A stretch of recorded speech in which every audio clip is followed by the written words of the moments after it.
Hello అండి, నమస్తే అందరికీ.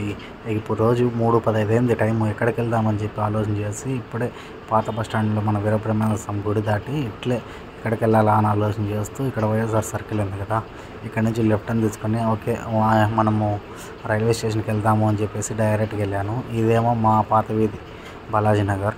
ఇక్కడ నుంచి స్ట్రైట్కి వెళ్తే మనకు రైల్వే స్టేషన్ అంది, ఫ్లైఓవర్ వస్తుంది. ఫ్లైఓవర్ కింద మనం వెళ్తే డైరెక్ట్ రైల్వే స్టేషన్. ఇదేమో ఎల్ఐసి ఆఫీసు రాజంపేటలో. ఇక్కడ దాని పక్కన ఇంకా చాలా బ్యాంక్స్ అవన్నీ ఉంటాయి. ఇవి వచ్చేసి నేను డైరెక్ట్గా ఇంకా రైల్వే స్టేషన్తో చూపిస్తున్నాను అండి. డైరెక్ట్గా ఇది ఎంట్రన్స్. యాక్చువల్గా నేను లోపలికి వెళ్ళాను, కానీ ఏంటంటే అక్కడ పార్కింగ్ ఫీజు అడిగారు. మామూలు ముందైతే ఎప్పుడు లేదు పార్కింగ్ ఫీజు. ఇప్పుడేమో పార్కింగ్ ఫీజు అన్నీ ఇదంతా సెంట్రల్ రికార్డింగ్కి సంబంధించింది కదా, సో చాలా క్లియర్గా ఉంటారు వాళ్ళు. సో నేను అందుకని ఇక్కడ నా బండి వచ్చేసి బయటే పార్క్ చేసి నడుచుకుంటూ ఇంకా మామూలుగా వెళ్ళాను. చాలా అంటే చాలా చేంజెస్ నాకైతే కనపడ్డాయి. మనం యాక్చువల్గా ప్రతి రైల్వే స్టేషన్లలో చూసేదే, కానీ ఏంటంటే ఇదంతా సెంట్రల్ డిపార్ట్మెంట్కి సంబంధించింది కాబట్టి అభివృద్ధి అనేది చాలా ఫాస్ట్గా ఉంటుందండి. ఎప్పుడు వచ్చినా కూడా ఇక్కడికి ఏదో తెలియని ఫీలింగ్ ఉంటుంది. ఎప్పుడంటే మామూలుగా మేము ఎప్పుడు కాలేజ్ టైంలలో ఎక్కువగా యూజువల్గా 1 మంత్కి మినిమం అంటే 2 times 3 times ట్రావెల్ చేస్తూ ఉన్నాము. కానీ ఇప్పుడు చాలా 4 to 5 years గ్యాప్ వచ్చింది. అంటే ఎక్కువగా ట్రైన్లో ట్రావెల్ చేయడం లేదు. మామూలుగా అయితే ట్రైన్లోనే చాలా కన్వీనియంట్గా అంతా బాగా ఉంటుంది. ఇక్కడేమో రైట్ సైడ్ వచ్చేసి మనకి పార్కింగ్ పెట్టారు, బైక్స్ ఇవన్నీ పార్కింగ్. అక్కడ కూర్చోన్నాడు కదా అతను, బైక్స్కి వచ్చేసి 10 rupees ఛార్జ్ చేస్తున్నాడు. సో ఇంకా నేను డైరెక్ట్గా వచ్చేసి మామూలుగా ఎంటర్ అయ్యాను. బాగానే ఉంది, మామూలు యాజ్ యూజువల్గానే ఉంది అదంతా. ఎన్నో మనం ఏళ్ళ నుంచి పోతానే కూడా, కానీ ఇప్పుడు ఈరోజు వెళ్ళింటే ఏదో కొత్త అనుభూతి ఉంది.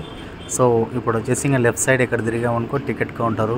మామూలుగా అయితే తత్కాల టైంలో యూజువల్లీ 10 o'clock అటు ఉంటుంది కదా, మార్నింగ్ 8 o'clock నుంచే చాలామంది క్యూల్లో నిలబడుకొని పేపర్లు అవి పెట్టి, సరే ఇంత దూరం వచ్చాం కదా అని చెప్పి ఇంకా ట్రైన్ టైమింగ్స్ ఇవన్నీ ఇక్కడ మామూలుగా లిస్ట్ ఆన్ చేసి ఉంటారు. చూశాను అక్కడే. ఇక్కడ వచ్చేసి కొత్త పద్ధతి ద్వారా మనం యూటీఎస్ ద్వారా వచ్చేసి అన్రిజర్వ్ టికెట్ కూడా ఇక్కడ తీసుకోవచ్చు అనమాట. దానికి గైడ్లైన్స్ అనేది ఇక్కడ ప్రొవైడ్ చేస్తారు. ఎట్లా మనం స్టెప్ బై స్టెప్ ప్రాసెస్ ఎట్లా మనం టికెట్ తీసుకోవచ్చు అనేది ఇక్కడ ప్రొవైడ్ చేస్తారు. సో ఇంకా మామూలే అని చెప్పేసి ఇంకా ఎంటర్ అయ్యాను. ఎంటర్ అయిన తర్వాత మామూలుగా ఏదో కొత్త షాప్స్ అనేది ఇన్స్టాల్ చేస్తున్నారు. కానీ ఏంటంటే రాజంపేటలో మెయిన్ డిఫెక్ట్ ఏంటంటే షాపులు అనేవి ఎక్కువ ఉండవండి ఇక్కడ.